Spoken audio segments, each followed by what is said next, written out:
Hi guys, I'm back. I'm going to redo that Smashbox tutorial. I don't use filters and I don't use special lenses. It's just my camera, the sunlight coming through the windows, and for some reason I don't know if the sun was coming in at a certain angle, but that video was, it went. This is the pretty holographic case, and then inside it gives the directions, which I hadn't noticed before. So I went through all of these to learn what all of the color correcting is for. I had never used purple and green, and they're pretty cool. The orange one down here is for darker toned skin. I don't think I'll be using that much. I might try it on the insets under my eyes. But I think pretty much this light peach one is the one I'll be using most often. The other ones, I don't really have a need for those either. However, the purple one is for yellow tones and sallow skin. And I definitely think, especially this time of year, I can tend to look a little yellow or sallow. So luscious sounding. Open up the book, and here is the first page and second page of makeup. And this side is all creams. This side is all powders. This side has the color correcting, bronzing, and highlight and contours. This side has the eyeshadows and blushes. So let's get started. I'm going to take my glasses off. I'm going to try to be really quick today. The first one that I had done was kind of long. So shaking up my Bare Skin Serum Foundation. I'm going to drop a couple drops of that into my little brush with the hole. Okay, now this stuff really, I don't like much. You don't need much. I don't care for much. I don't like it to show. I just like a nice little coverage that gives me a little glow, brings me back to life a bit. I am not 20 years old. Excuse me. Yeah, I joke on that one. I'm not 20. I was eating little frosted mini wheats as a snack, and I think they're stuck. Okay, I'm going to start with some of the peach. Yep, the peach concealer right there for underneath my eyes. Whoa, these pages are heavy. Okay, just using my fingers. Just a little dab. Smear it between the two. It's very peachy looking. I try not to make those funny faces. Okay, a little bit more. It's very creamy and very pigmented, and I noticed from the first time that I used it, it did not settle into any fine lines or creases all day, and I hadn't set it. I like to use things raw for the first go round and get a feel for how they need to be worked with. And every single thing in this palette was amazing. I didn't use eyeshadow primer, which I'm not going to again today, because I just like to show you everything in its raw state, and then you can figure out what you want to use with it and how you want to temper it. So now I am going to start in with the contouring. Where did my little contour? Here we go. My contour brush. This one is from Real Techniques, and I love it. I'm not really particular about brushes. If they're good quality, I'll use them. Contour. Just basic contour. But this, I like to kind of like a golf club. I come down straight and then hook slightly up, because we don't want anything pointing down south. Yeah, as you get older, you want things to stay uplifted, and we don't need any help angling things down. Okay.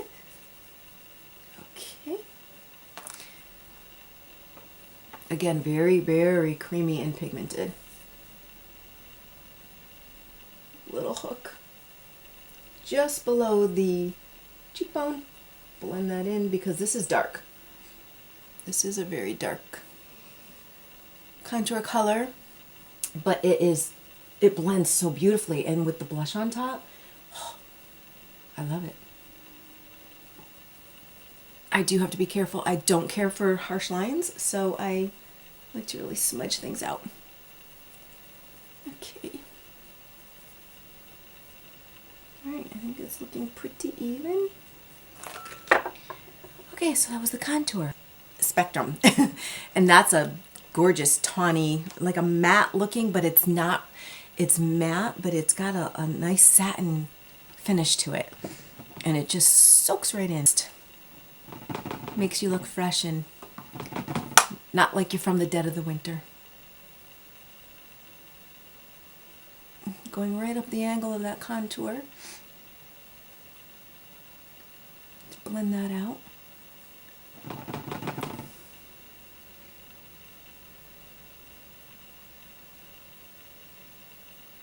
I am going to jump into the eyeshadows now, and grab my brushes. For my base color, no, oh, that's right, I did want to go through hooded eye tips. Okay, I have extremely hooded eyes, which means the top portion, just under my brow bone, folds completely over the mobile part of my lid. You know, hooded eyes, they're tricky.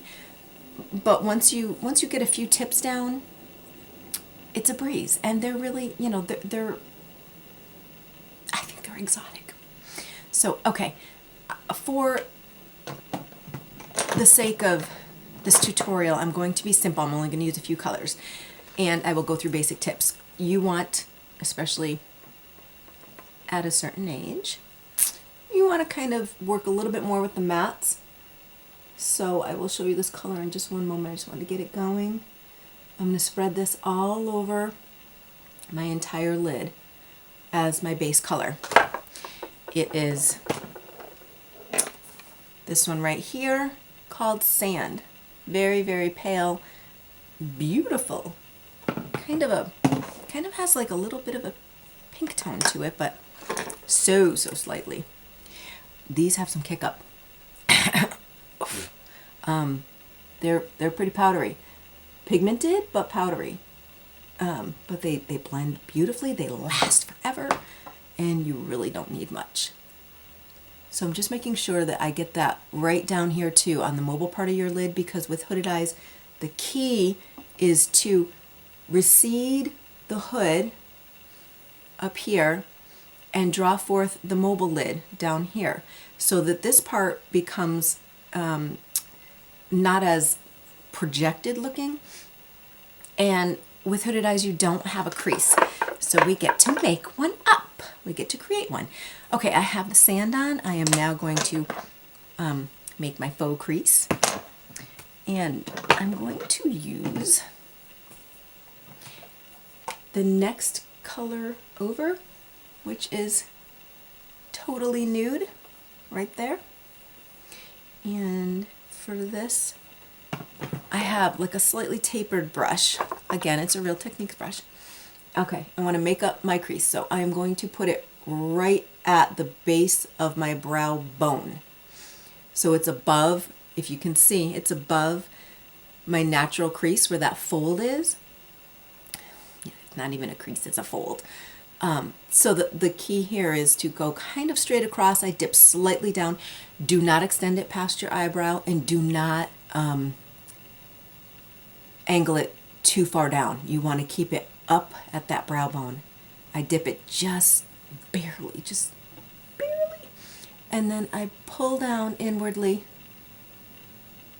into the corner just to kind of set a barrier. Whew. You catching that kick up?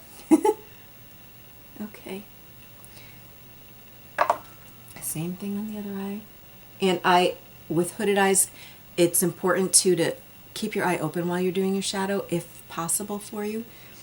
The further wide open, or the wider open your eye is, the easier it's going to be to make sure that you're putting your fake crease in the right spot. Okay. Drawing it just out to the edge of my eyebrow and slightly down, slanting it inward. Okay, now this is my transition color. I will go back over in just 2 seconds with a deeper color that is going to actually be make the crease more defined. I'm going in now with the truffle color right there, that beautiful taupey grayish brown. Again, I've kind of swiped off. I know, don't blow on your brushes. That's what everybody says, but I can't help it. Okay, again, I like this angle for pretending to make my crease. I'm going right into the center of that transition shade, underneath the brow bone, slightly, but over top of my fold and over top of the transition color, just to deepen it. You can see how it's already receding the top portion of my eye and bringing forth the lower portion, putting an emphasis on it.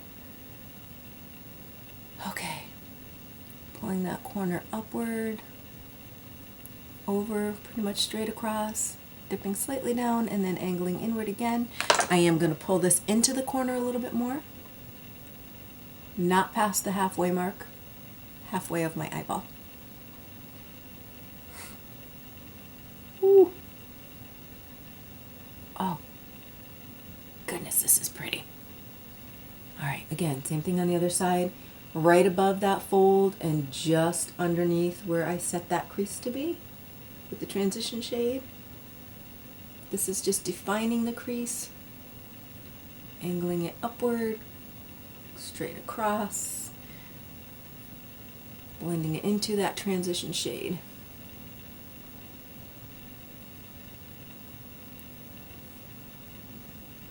Oh my goodness, this is so pretty.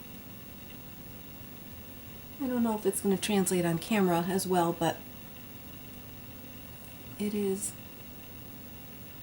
gorgeous. Okay, dipping back in, pulling it into the halfway through the lid into the center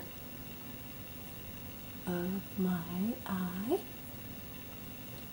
Okay.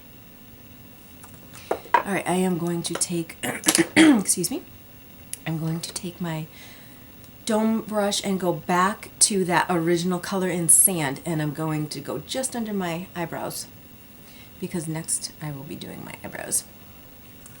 Right after I put my little shimmer on. Yes, I like a shimmer, and you can wear a shimmer.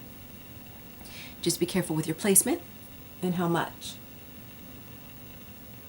Going back just under my eyebrow, right at the peak of my brow bone to brighten that area up and blend everything together nicely.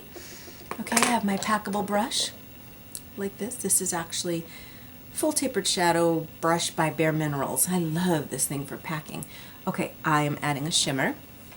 I'm going to use Light Wave. Light Wave. And this is, I would describe it as a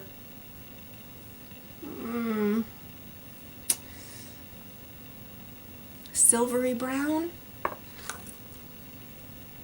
And I am just patting on the inner corner to meet up with that outer corner. Do not raise this up above your fold, or not far above your fold anyway. And do not pull it all the way out into the corner, because the last thing you want to do is emphasize the turning down of the hood on the corner of your eyes. Again, we don't want any more things heading south.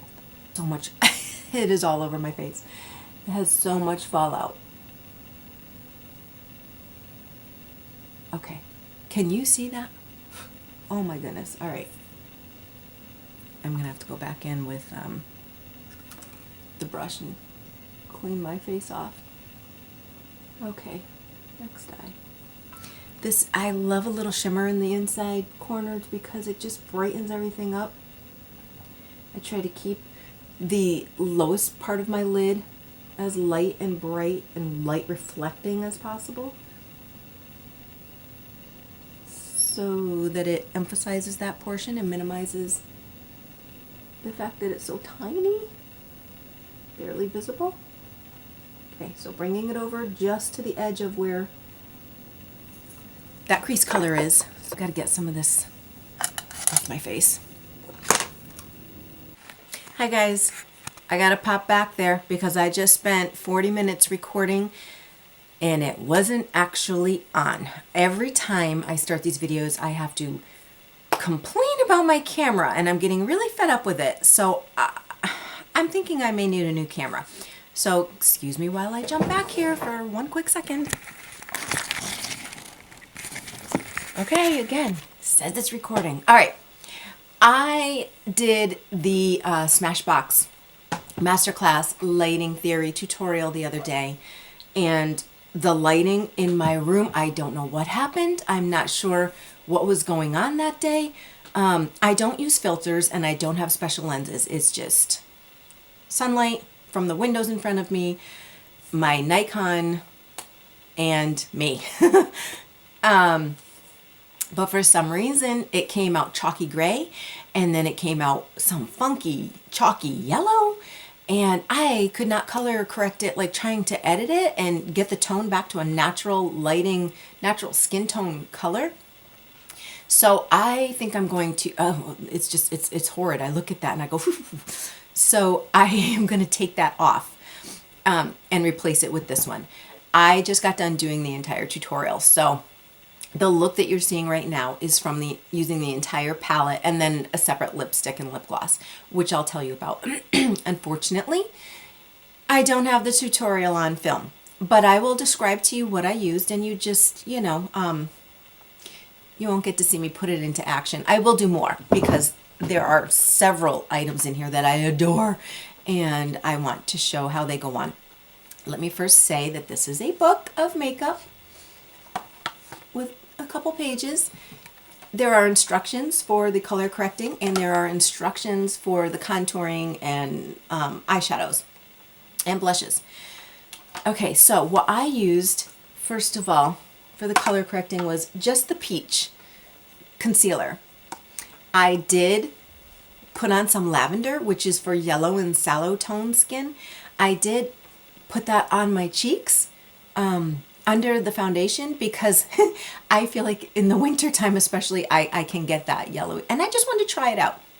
So I just kind of patted my finger in there, wiped a little bit on, and it just kind of neutralized everything. So that might be a favorite of mine, especially for winter when everything is just kind of dreary and your skin is kind of bland, and mine does tend to fall toward a yellow. Okay, so then I went in with the contouring of my cheekbones, just under the cheekbone, with the color contour. And I used this one for the highlighter, which is called Luminous Gold, just across the top of my cheekbones.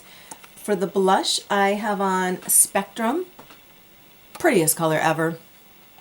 For the eyeshadows, I went through all those. I did a full tutorial on hooded lids. Let me give you a rundown real quick right now. I did this for the base color, sand. I am going to do a tutorial on hooded. I'll just show you right here real quick. I will do another tutorial on tips and tricks of hooded eyes because it's critical to understand how to work with them. They're in a class all their own, and they're beautiful. But you do know how to put your eyeshadow on properly so that you don't, you know, emphasize the hood or the fine lines or the drooping. Okay, so I did this as a base color all over up to my brow line. I did Totally Nude as a transition color. Oh, sorry, I have you way over here. Okay, I did Sand as the base color. Transition color was this one, Totally Nude. Worked in Truffle into the crease to define a crease and create a crease, because with hooded eyes you don't have a crease. So I went above the fold and at the base of my brow line just over the transition color, and then I pulled that down at an angle in toward my eye and moved it over halfway through the center of my eyeball to cover in the outside corner. And then I went back up to my eyebrow just under my brow line to blend everything together again and added a little more sand to the outside half. On the mobile lid, which I'm not sure if you can see, it's so gorgeous though. All of these colors are You're going to love them if you purchase this. I used Light Wave, which is a shimmer. I don't stay away from shimmers. I love them. I think they're very flattering and they can draw forth the tiny little part of my lid, bottom area of the lid that gets hidden by the fold over. So I use them. I love them. And I think they flatter my eyes. I think it brings a little light, you know, the light will catch it and it brings that part forth. While the other more matte shades, some of them are satin, but some of them are matte, recede the hooded area up above. So if you apply your shimmers properly, and I use metallics too, if you apply them properly and don't go up way too high where it can fall into the crease or above the crease or fall into the texture of, you know, your eyelids as you live every single day happily, because you're happy to be alive and you embrace what each day brings, which could be a new wrinkle here or a little crease there. But you don't want your shimmers to go out into the corners and emphasize the drooping, the downward turning of the lid. So if you're careful with your placement, go for it. I see women with shimmers, metallics. You know, I think it's really nice. I don't shy away from them. However, I am careful with where I place them. So I think that's it. My lipstick is Moxie lipstick by Bare Minerals with my favorite Moxie gloss over top, which they are discontinuing. I'm very angry with them for that. I don't understand why they're doing that. That is one of the best. I have always been a lipstick and lip gloss person. I have tried a million, and these glosses are my favorite by far, and they smell so yummy. They're pepperminty. They have peppermint oil, so they may not be for everybody. I flat out drop dead love them. I stocked up when I saw that they were being discontinued. I kind of bought a ridiculous amount because there's so many different colors and they're just, oh my goodness, I love them. So I'm very disappointed that they are discontinuing that line. Bare Minerals, shame on you. Anyways, I think that's it. I went through everything on my face. Mascara is the Tarte Lights Camera Lashes that I've been having some issues with it transferring down to my bottom lid. I do like, one of my favorite looks is a nude bottom lid. And I don't put mascara there a lot of times. I do the liner, mascara, shadow, you know, all that stuff on the bottom some days, but I love the 1940s vintage classic well done upper lid and nude lower lid, or very minimal lower lid.